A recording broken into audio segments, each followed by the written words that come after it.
Hi everyone, welcome to Football and Finance, Season 1, Episode 13. It's just me today, so it's just Joe bringing you the latest stories in the football and finance world.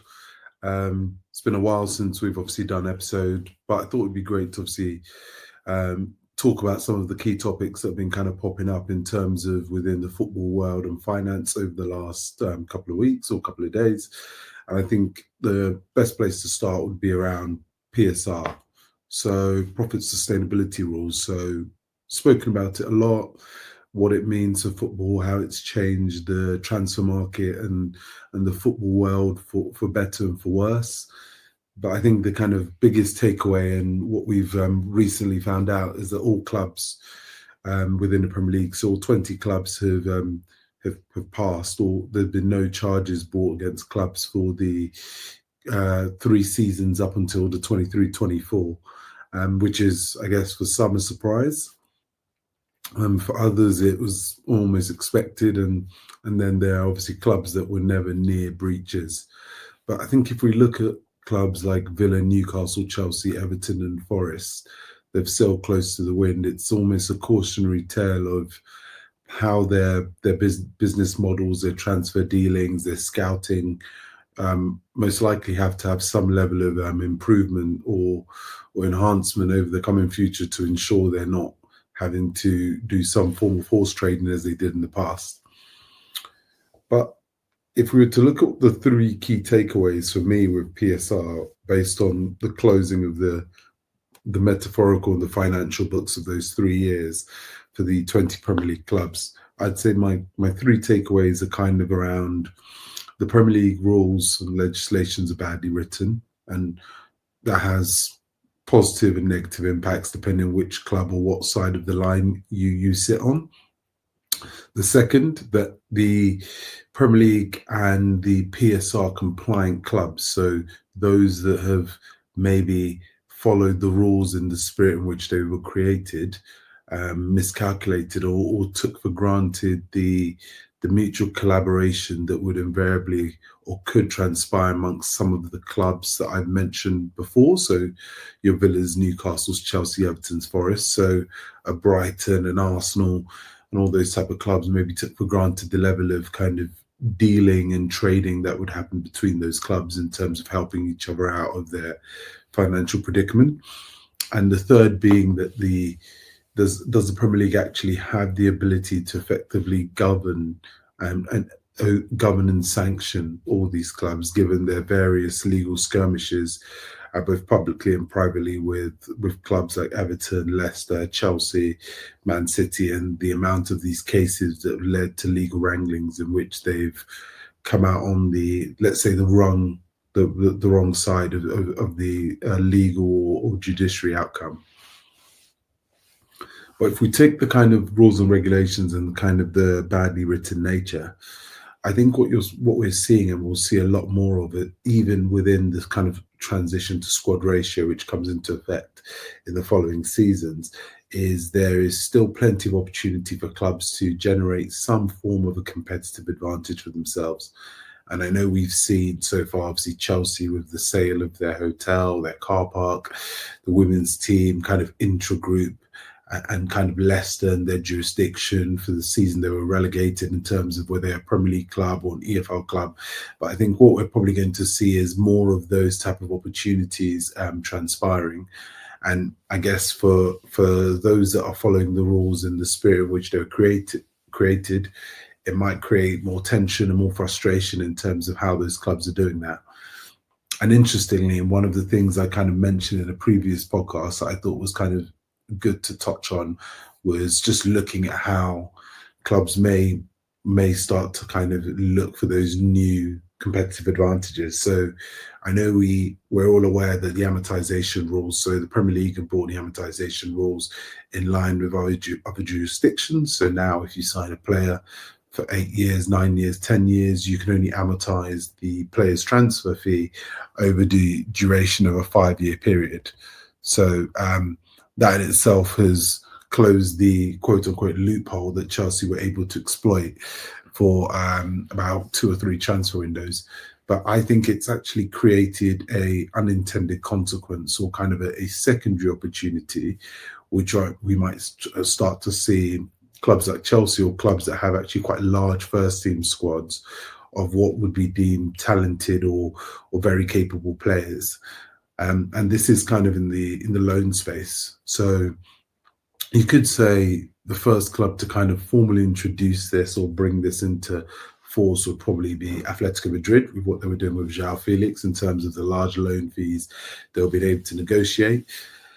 But I think you can see that Chelsea have become early adopters of that, and it's quite pertinent in this January transfer window when we're looking at some of the players that they're looking to kind of send out of loan or have sent out on loan. And a really good example of that is Renato Vega. So I just wanted to kind of run through an example of an exercise of how Chelsea could make that actually quite profitable in absence of not being able to amortize beyond the 5 years of his contract. So obviously, put simply, Renato Vega is a dynamic fullback, left back, defensive mid, versatile Swiss Army knife.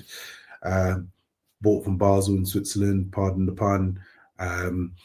Signed for 12 million for an 8 to 9 year contract. So if you're looking at the amortization, so Chelsea could only amortize Renato Vega's salary over the 5 years, which would make it a 2.4 million pound amortization, or kind of net book value depreciation over the cost of his 5 year contract. So worth 12 million in his first year, less 2.4 million, less 2.4 million, to the point that at the 5th year, the value, or the net book value for their books, would be zero. And I think what's been quite interesting is seeing how Chelsea have tried to generate additional fees and monies off the player himself. So they've just about secured a €5 million loan fee for half a season loan at Juventus, so about £4 million. And what's quite interesting about that is if you take his net book value at 12 million and potentially at the end of the season 2.4 less, so about kind of 9.6, they've generated in a loan fee for half a season almost half his remaining net book value to their balance sheet or their books. And I think what's quite pertinent about it is if you actually think about how it could be used for a kind of financial gearing going forward, it's actually quite an effective mechanism if the market for those type of players exists, or Chelsea have kind of stockpiled or purchased players through which clubs would be interested in buying. And what's quite interesting is if you take the 8 years, you could realistically actually loan not just Renato Vega, but a player of that type of mold on a multi-year loan with large loan fees and their full salary being covered, given Chelsea's very prevalent and open salary structure over multiple years. And you could actually generate an amount that would actually nearly cover the entire transfer. So in the case of Renato Vega, that's very plausible given the size. Or for a more expensive player, could actually cover a substantial amount, which would actually mean that whether or not the player was then successful at Chelsea or not, you would still have quite a healthy period left on the duration of the contract and protect the value to be able to sell them on. Or you'd actually create an opportunity for a sale within the 3 years and actually not bank a loss, so to speak, for want of a better word. And I think whilst for clubs like Chelsea who have squads that are nearly 2 teams, or Man City and clubs of that nature, it's very effective, and it can actually be a good source of kind of bridging the gap in funds based on lack of competition in major competitions such as the Champions League for Chelsea, or growing revenues to kind of continue to increase their ability to purchase. But what it can do is it can create a market, it can create an opportunity within the loan market whereby it becomes actually inaccessible to clubs outside the top divisions, or within the top divisions, clubs specifically operating at the kind of upper echelons and the higher end, which is worth watching. And what I mean by that is, if you think about the type of players that will be loaned for fees of that nature, they'll be at the kind of upper end in terms of their both ability and the clubs through which can both pay their wages, despite what is deemed to be low, and the wage fee and the clubs that those players respectively want to go to. So um, you can actually use the ability to buy en masse as a way to generate fees by mass loaning to clubs from different leagues. And what it then does is it creates a market where those who can't afford to pay the loan fees or pay the loan fees and the salaries aren't able to kind of compete within the loan market, which for many middle of the table clubs is actually quite an effective way of both covering injuries and also pushing on for European places or moving up the merit table, an ability to kind of earn additional monies based on a league position finished. So it is worth kind of paying quite close attention to how far this goes, how far it goes from a Chelsea perspective, and how far it goes with other clubs in a similar position. So I know there's about a couple of weeks left of the transfer window. There's still talk from a Chelsea perspective about Carney Chukwuemeka and other players of a similar ilk in terms of the loan fees that could be generated of those individuals. So it's definitely worth kind of keeping an eye out on how far this go. But let me know what you think. Let me know if I've lost my marbles. Let me know if we're ever going to see a loan fee in the Premier League of a player for 8 figures, so over £10 million, which in itself would be a transfer fee in itself. So is that possible? Who knows? But I guess it's just anything's possible as long as there's clubs willing to kind of adopt that. So I think the other thing that I kind of wanted to touch on whilst looking at like PSR was the miscalculation of some of the Premier League teams, so the compliant teams and the Premier League. And I think if we use Chelsea, Villa, Everton as a kind of a case study, I think it was widely known. I think it is widely known in the media about the PSR constraints of many of these clubs and their ability to kind of interact in the transfer market in terms of buying players, both whether up and coming, ready to go into the first team or the kind of elite level that would actually push their team forward. But what has probably grabbed the Premier League by surprise and a lot of the clubs is the level of kind of collaboration and the kind of we're all in this together mentality that you saw across many of the clubs that were at risk. And bar a couple of the transfers, one could say the Nottingham Forest and the kind of third choice goalkeeper that they purchased, a lot of those players to a certain degree could actually in the long run and in the short run move those clubs forward in terms of their performances on the pitch and their ability to succeed, whether it's in domestic, European or cup competitions. And I think that's probably what surprised definitely the Premier League the most. I think they thought that there would be an opportunity for the clubs that were currently within financial trouble. There'd be opportunities for those individuals who had followed the rules to kind of profit off being able to purchase players at a lesser value. And unfortunately, it was just not the case, either by those clubs selling and buying off each other, but also those clubs selling and buying to clubs that were in a financially healthier position. And what's quite interesting actually is if you look at Chelsea's position where there were known deadlines, whether artificial or real, that Chelsea had to bank transfers, a lot of clubs were still interested in doing business with them.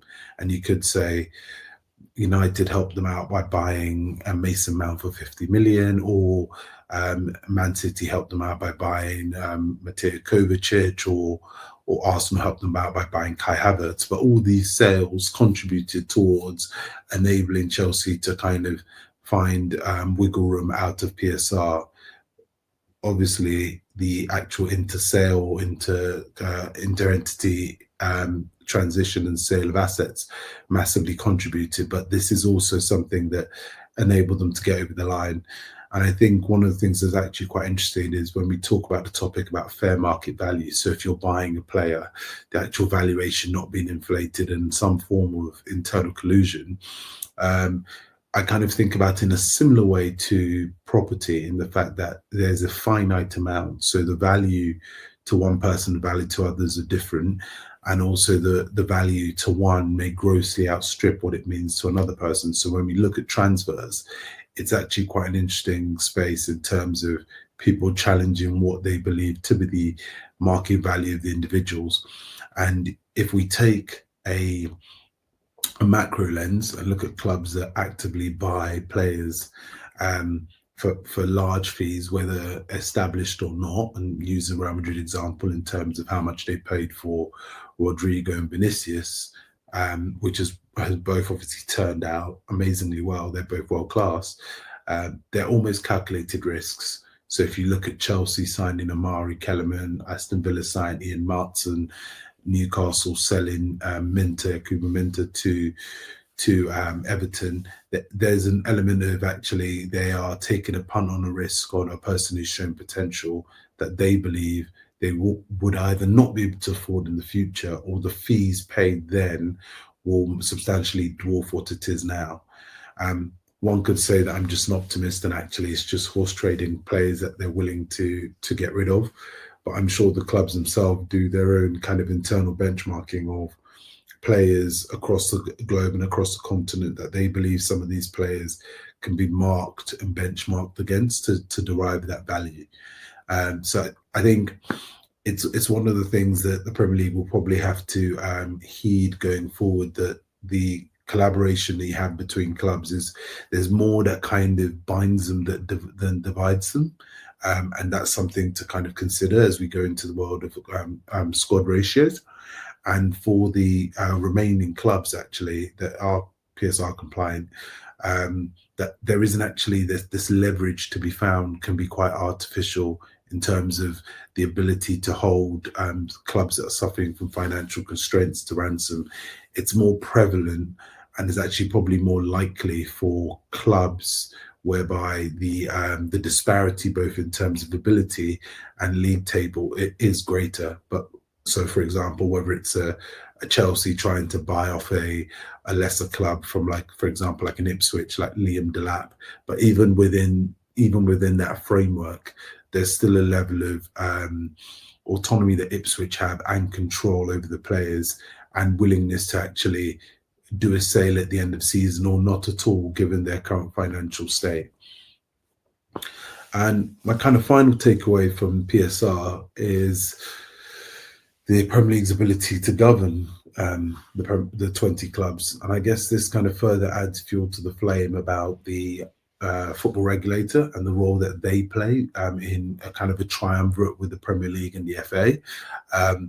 Because if we look at the Premier League's ability to kind of administer sanctions for breaches, or not just from a PSR perspective, but PSR being a kind of a core component, we're starting to see that the use of external legal counsels at the kind of elite level of football in England is an effective way to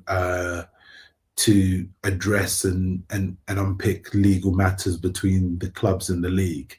And that can only be obviously amazing thing for sports lawyers, but could actually be an adverse thing for fans and football lovers. And I think what we might see from a kind of a finance perspective is the bolstering up of legal departments within some of the more preeminent clubs internally, whilst also there's almost in my eyes at least, money being banked away for either legal spend at some point in the future or infringements. So almost funds being put in escrow to address any kind of financial challenges or wranglings clubs may either encounter, known or not known.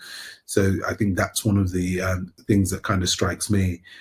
And off the back of that, there's a discussion to be had about the way the Premier League makes tables amendments or changes to its kind of statutes and its own laws, whether they're done in a very reactionary way, or they're done in a reactionary and a discriminatory way to close or to clamp down on particular clubs that they believe to be infringing or trying to manipulate the gaps within their within their legal framework to their benefit. But I think ultimately, when we think about some of the opportunities that clubs have been able to exploit, whether it's the interlegal entity selling and buying of assets, or amortization, or kind of the, the management in terms of who manages or governs a club when they've been relegated or promoted from the EFL to the Premier League. One could say those opportunities can be easily afforded to all the clubs, and it's only certain clubs that have done it. So I guess, should they, from an ethical perspective, are they changing it specifically because a club has done it, or because they believe it's in the best interest of the competition and fair play? So that's probably going to be interesting to see how legal departments grow, and how much expenditure on legal fees for the top law firms in major cities continues to rise in response to challenge to the Premier League, and especially given there's now precedence of an ability to win in these kind of legal environments, as demonstrated by Chelsea, whether it's the fair market value of Cobham when they were to sell it, and the women's side, or whether it's kind of the judiciary responsibility, governance, and oversight of a club and their registration once they've been promoted and relegated. But it'll be an interesting space, and kind of thinking about and taking us into another aspect of finance, given it is the transfer window. There hasn't been any major transfers. Omar Mamouche, obviously, I think, being one of the largest transfers that's happened to Man City. But one could say actually the biggest transfer in the transfer window has actually been Erling Haaland, in terms of just keeping him there and having him contracted for the next 9.5 years. So if we look at Erling Haaland, I found it quite interesting from a comedic value perspective. So I think it was a 9.5-year contract, so approximately 115 months, for which, given City's favourite number currently is now 115, or has been for the last 2 years with the charges they're facing from the Premier League, I found humorous and not alarming, but I guess probably given a level of confidence that they believe that they have won the 115 charges. But when we actually think about this, are there any real winners from this scenario? But kind of thinking about Erling Haaland's contract, and a little bit deeper, but that 9.5 years, £500,000, for arguably City's greatest ever forward, there's kind of various aspects or angles to kind of look at it. So from a Man City perspective, you can think of it in several ways. So one being, City, what are you thinking? 9.5 years, £500,000, and I'm sure that there's ladders in that, so that will actually increase incrementally based on performance and just based on time served. Why would City potentially do that? And I think in terms of where football was going in terms of the finances and the clause in this contract, I think City probably felt they needed to do it, both in terms of reward his performance, but also remove the clauses that meant that actually looking at the transfer fee against him, that number they probably believed was payable by a lot more clubs than they would have liked. So I think for them, it probably, one could say, exposed the fact that someone could probably pay the release clause, and it was something that probably they felt uneasy about. And if you look at actually Haaland's career today, that's been consistent with quite a few of the clubs he's played at. So he had a release clause or a buyout clause at Salzburg, and similar at Dortmund, which has enabled those transactions for in both of those circumstances, fees that were quite reasonable in nature. Which sounds crazy when you're saying 20, 30, 40, 50, 60 million pound is reasonable in football, given what it can actually do in the non-footballing context. So those clauses or release clauses have been inserted in all his contracts at his request. One should kind of say more so than the clubs. So the removal of it would have probably come with additional terms in terms of better contract, better bonuses, and obviously from City's perspective, an additional number of years on a contract, which is an interesting kind of thing to do. I think from a Haaland perspective, that monster salary increase of 500,000 a week was the best outcome he could get. Because if we actually think about the clubs in world football who could actually afford his salary, if we look at the current financial landscape of football in terms of salaries of that size, you're really only seeing that really in the kind of Real Madrid and the PSG perspective. And the PSG is really interesting because we're only hearing about some of the numbers with regard to Messi, Mbappe and Neymar in terms of what they were actually earning and the total comp and package they were on. Um, and I think Barcelona is obviously a different kettle of fish in terms of some of their financial struggles and the salary haircuts and reductions players have had to take to kind of retain playing for Barcelona. So I think for Haaland, it's probably a perspective of the number of people that could pay that is diminished. I think for Man City, there's an acknowledgement whilst Premier League salaries are increasing at alarming rates. So the average of an English Premier League player is increasing at quite a vastness. They believe that salary, at least for the next 2, 3, 4 years, would still recognize his ability both now but also in the future. So it's almost a future-proofed salary to a point where the salary actually, where the market would catch up with the top and elite level earners, and therefore would then be more in sync. So it's a short to intermediate play to enable them to kind of do that. I do think that they're kind of I'd say there are probably two unintended consequences of a salary that large, and they're worth exploring. So if we look at Erling Haaland's salary and the next highest or the next couple of highest people's salary at Man City, you'd probably be looking at your Kevin De Bruyne and Omar Mamouche, who's obviously recently joined. And I guess the concern for City from a financial perspective is you get wage and sustainability, or kind of wage fragmentation, which essentially for them will be, given they've almost set a stalking horse out in terms of the salary.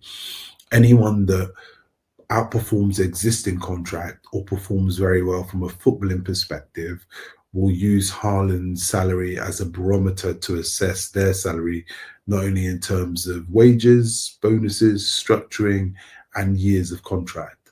So I think for Man City, the challenge will now be how they keep their wage bill, their wage structure under control. And the danger for them is they may have actually accelerated the increase of their salary structure at quite an alarming rate by setting this precedence. But it's something worth considering, because I guess if you look at it in the context of other sports and American sports, you see it in an NBA or an NFL circle where they say that person has reset the market. So one could actually say that Haaland, at least in the Premier League, because taxation in various European markets and the way people are paid varies, but at least in England, his salary has kind of reset the market for elite level forwards or strikers, but just elite level players. So people operating at the top of their position, or the top of their position in world football. So that's worth kind of considering, which will be interesting to see how that plays out for individuals when they come to renew, whether it's a Phil Foden in a couple of years, etc., or an Oscar Bob. From an external perspective, and this is probably what I haven't seen anyone or many people talk about, this is terrible for Liverpool. And I guess people could say why. Well, like, why is it terrible for Liverpool? Is it because Haaland is here for another 9.5 years? He'll deny them more league titles. That's on the footballing side.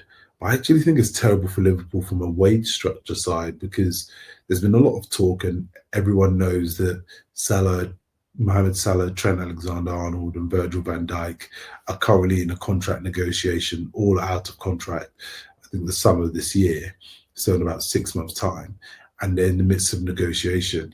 And I think that the lack of positional salary structure like the NFL, whereby you have position groups that have kind of a ceiling salary and a kind of a middle, so a and the average is 50 million for quarterback. It's 10 million for running back at the upper end, and 25 million as the upper end for wide receiver. We've never really had that in the Premier League. But now what we may actually see, that those kind of guardrails that were in place, that those artificial guardrails that were in place in American sport, that essentially allowed you to kind of box your salaries or stop salaries spiraling, are now something that may be worth considering or may actually transpire in football. And one could actually see a world where Salah asks for the same or even more than Erling Haaland is, and arguably some may say he deserves it based on not the fact that he's operating at a high level, but what he means to Liverpool and the impact he has to that team in it and outside it. So it's actually created for Salah's agents and his representative, it's perfect leverage in negotiating his salary. And whereas one could say that City have pushed the bar out, forcing Liverpool to give a salary that maybe they may not be comfortable giving and risk losing him and having him walk. One could say actually for Salah it's a perfect position to be in, and it's actually the second person who gets the better contract. It might not transpire like that in football, but in a lot of American sports, you do see the person who resets the market next is the person who usually gets the better contract, whether it's more guaranteed money, better bonuses, better image rights, negotiation. So I think from a Salah, a Virgil, and a Trent perspective, you're sat kind of pretty and comfortable knowing that you now have a view of where the market is. And for Salah, a bit more so than Virgil and Trent, because positionally, as from a forward perspective, there's a greater degree of comparison in terms of those salaries based on their position. With a defender, it's a little bit different. So Virgil can use the Haaland barometer, but only so far, given their positions are different, their contribution to victories in terms of goals comparative to clean sheets won't be equal. But it does create a position whereby Liverpool may actually struggle now to keep all three. I think everybody or nobody was under the illusion that they could keep all three. And there was kind of a resignment that one would leave. But now what it does is it makes it more likely that they'll struggle to keep all three, at least for the duration of the contracts that they may be requiring. What may come to their aid in terms of those salary negotiations are the ages of those players comparative to Erling Haaland, with the exception of Trent. So it'll be interesting to see how that transpires, and I guess that'll be something to kind of keep a close eye to as we get towards the summer. My final reflection, and when you kind of look at the Haaland situation from a contract perspective, not just the finances, is the difference in fanfare or adoption or acceptance of his contract, given that Chelsea were doing similar things with contracts with the players they were signing up until the rule change, and it was felt with a lot of backlash in terms of 9.5 years was a long time to invest in players, etc. Man City have just done that. Do we believe Haaland will be there in 9.5 years? Highly unlikely. But what it does for them is it protects the asset. And I think what Man City are demonstrating or showing is the mindset through which Chelsea were looking at some of the players they were signing in terms of that long-term view, seeing the way in which the football transfers are going, the market's going. A 30 million transfer in 2005 and a 30 million transfer in 2025 for a Premier League midfielder are completely different numbers. So 30 mil back then might have been your top of the range, operating at the highest level, Champions League, your kind of your big legacy clubs. 30 million now may just be the transfer that a mid-table club decides to spend on a midfielder that they believe is able to kind of push them into that next tier of clubs within the league table construct. So it's definitely an interesting time for anyone running their contract now. And I guess from a Chelsea perspective, the benefit that you can see now more prevalently in their contracts comparative to the Erling Haaland situation is those individuals on these long-term contracts are starting from a lower base, and a lower base in terms of salary and sometimes age, which means that there's a level of protection that that Chelsea have over these individuals in terms of the assets. And the likely, and when I say protection, I mean more as in they're buying players of a sufficient wage, with the exception of maybe um, an Enzo, um, like Enzo Fernandez, and maybe a Mudryk if he returns to football, whereby the fee is actually not substantial enough based on where football is, one, going, two, the level of ability they feel those individuals will reach, and three, the kind of transfer inflation whereby we might see players, the new norm in the future might be players that are £50 million and their average, as opposed to now where a £50 million player might be a nearly proven or maybe an elite level a wonder kid or somebody of that nature. So that's very prominent from a Chelsea perspective in terms of their model going forward. And I think that kind of lends itself to why clubs are doing this. There's almost all the players they're purchasing, whether it's the kind of mass hoarding that's often kind of thrown out there, is usually for a variety of reasons. One, because they believe those players can take them forward and maybe a key component in them winning and being successful. Two, there may just be an additional source of revenue in terms of buying to flip or buying to develop to then sell. And I guess um, the ultimate flag bearer or poster child or boy or poster girl of the ability to generate mass revenues and those additional streams of income is Real Madrid, which is interesting because the World Football Rich List, as created by Deloitte, has come out and has demonstrated that I think they're the first €1 billion football club in terms of revenues generated in world football in the season of 23-24, so about £818 million, and a big amount of that will ultimately be player sales, which Madrid do quite well of in terms of selling players that they believe no longer fit the profile, whether it's a Varane, a Casemiro, or Sancho, etc. But another component is that kind of match day revenue. And this is why we're seeing a lot more Premier League clubs are looking at that stadium renovation. So I think Everton are the next in line in terms of having that new stadium completion. And there's work in the rounds at Crystal Palace in terms of developing a new stand, and Chelsea renovating the stadium completely. But you can see in the Real Madrid case very clearly the impact that the kind of stadium renovation, the enhancements of the facilities, the increase in the capacity can have on your total revenue and your profitability. So in the Real Madrid case, that's been directly linked to a 19%. That's been directly linked in a doubling in their match day revenue, and that's something that I'm sure many clubs that are looking at stadium renovations as well as moving will be looking at from a modelling perspective. A big part of that is commercial revenue. So about a 19% component is their commercial revenue, and it makes sense. I think Real Madrid have very well monetized and marketed their assets in the correct way, both in terms of the players, both in terms of their collateral, the content, the creation of their own kind of platforms to enable them to push content. But what it does do is it creates a financial blueprint that clubs may seek to follow. And I guess the question is how fast they can go to kind of expedite that growth. An element of that is not unobtainable, but it's harder to obtain because that's directly linked to footballing success on the pitch, which only one team can win the Champions League. So if Real Madrid win it, that means Man City, Arsenal, Inter, AC Milan lose.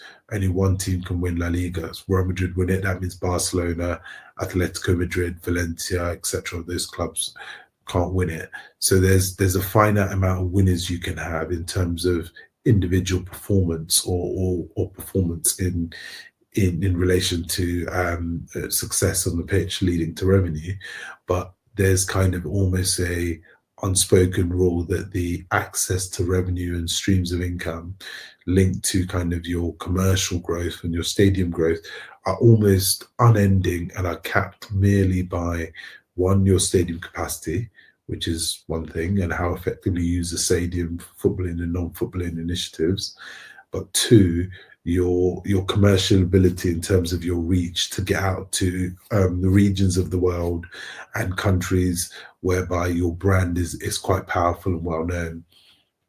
And I think this is something that we'll see more and more Premier League clubs try and follow. And it's interesting because you see year on year now in the World Football Rich List that the Premier League clubs, despite having smaller stadiums, actually dominate the Football Rich List in terms of the amount of English Premier League clubs that make the top 20. And one of the kind of key inputs to that, one could say, is largely owed towards kind of the television rights and the fact that the Premier League as a product to be marketed and commercialized still remains the most attractive footballing or sporting product out there, which is then correlated towards the television rights they're able to receive comparative to League One or the McDonald's League One or the La Liga, etc. And that's something that has been that way for at least the last couple of decades.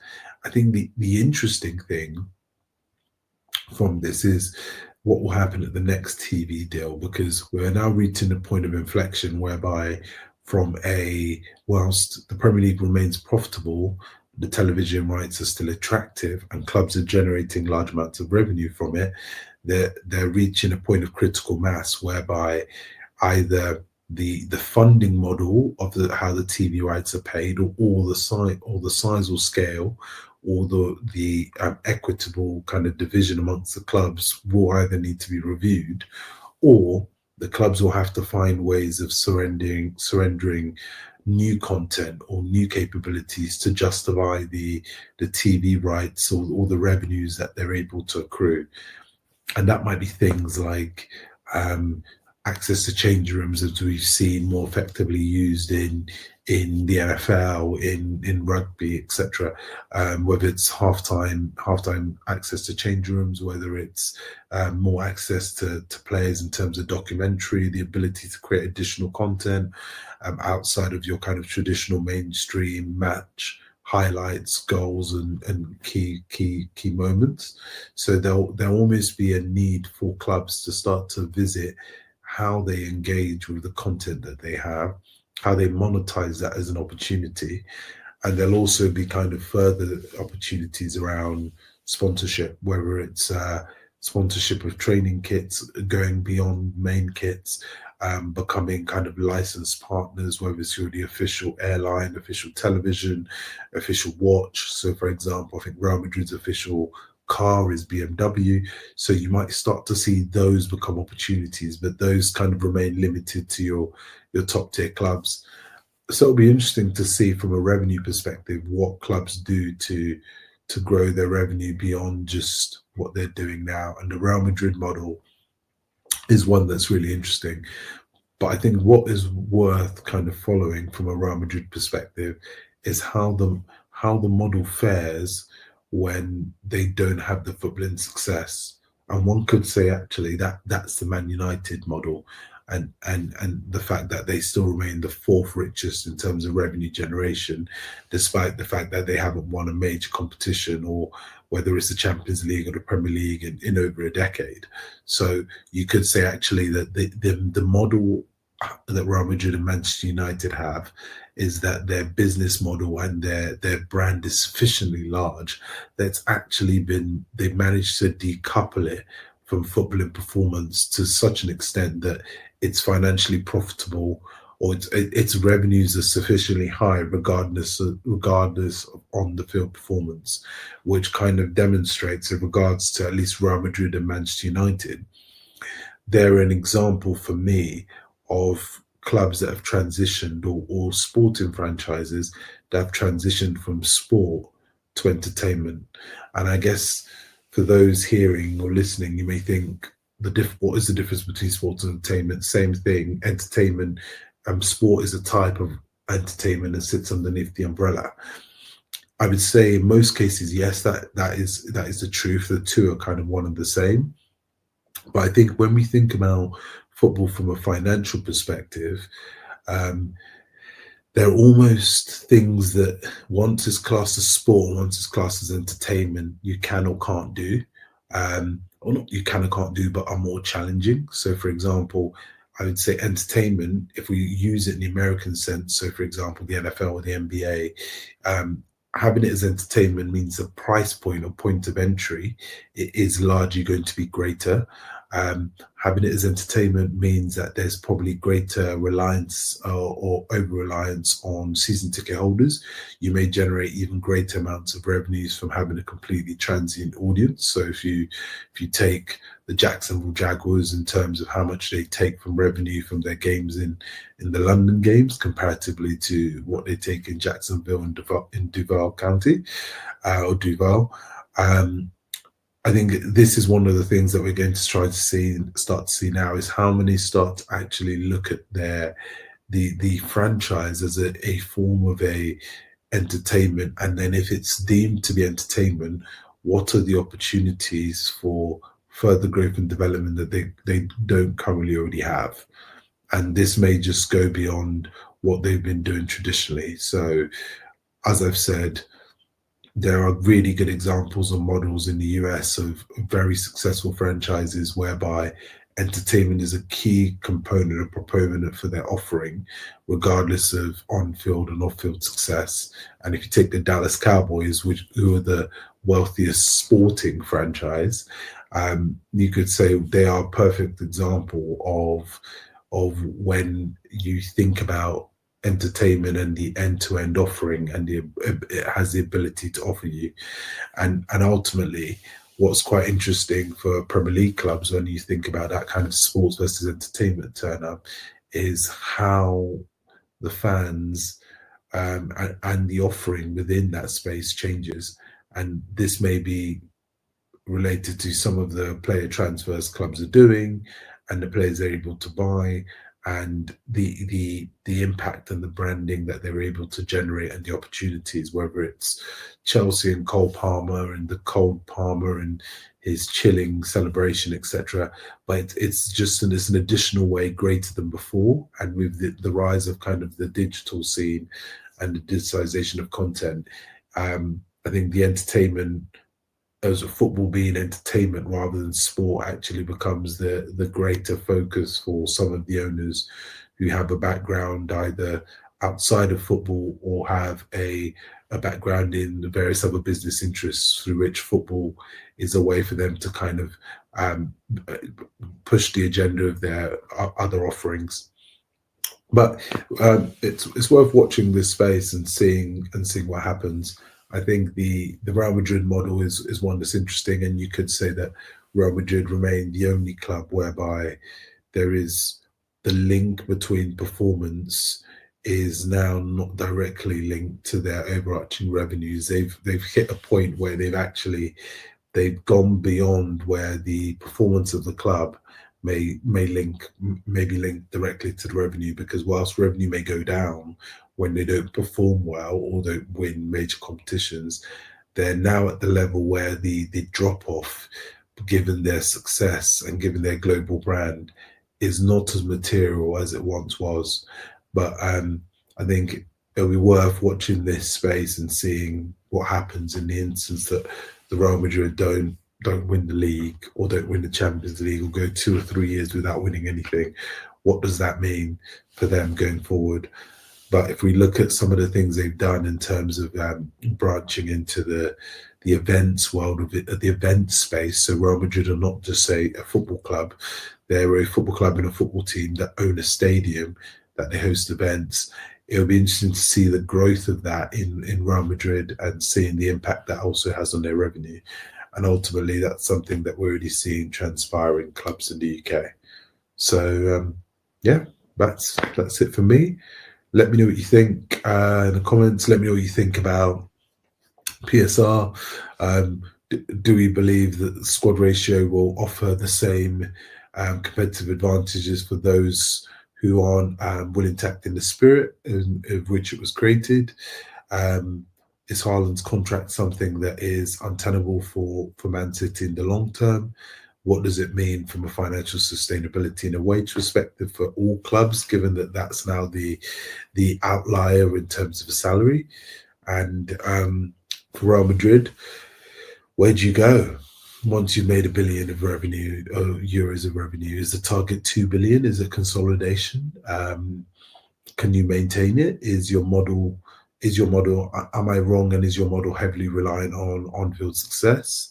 If so, are they just in a position whereby the Barcelona financial turmoil has created this void of a lack of competition that's enabled them to be successful or to excel in a way that they haven't, or their footballing success and their ability to kind of rebuild their squad very quickly and age them and take and swap out like for likes, whether it's your getting rid of your Tony Cruz, your Sergio Ramoses, has that also contributed? And what happens when individuals no longer want to go to that clubs, or the brand in itself isn't attractive enough to pull the players it once did? But that's it from me. We'll be back next week. We'll talk about the end of the January transfer window and what that means, what we're seeing from a financial perspective in a world where liquidity and funds are hard to come by, as we're seeing in the current January transfer window. But bye for now.